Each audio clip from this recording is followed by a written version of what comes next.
የሰራን ጉዳይ የቤተሰቤን ጉዳይ በሙሉ አንተ ትቻለሁ። ገንዘብ የበተል በሙሉ አንተ ነው። ይሄ ማድረገው ነገር ደግሞ ለምን ነው ታውቃለህ?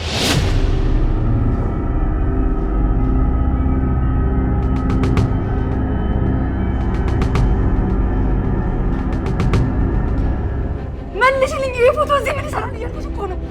አውልቅ ቀለበትሽ፣ ቀለበቱን አውልቂው፣ አውልቂው፣ ጣትሽን ሳልቆርጥልሽ አውልቂው። ቶሎ በይ ቶሎ በይ።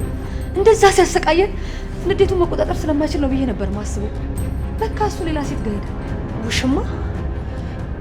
ቆይ አንቺ ለዳዊት ምን ሆነሽ? በሩ ቁልፍ ነው አይደል?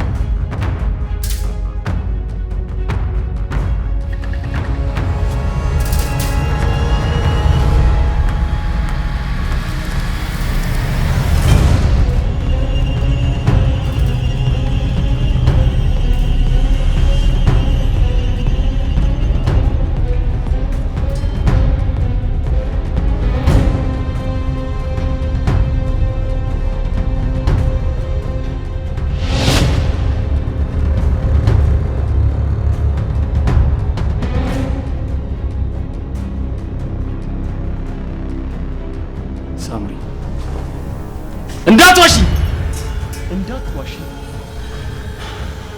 እኔ ከማውቀው ሰው ውጪ ከማን በላይ ትገናኘሽ ነው?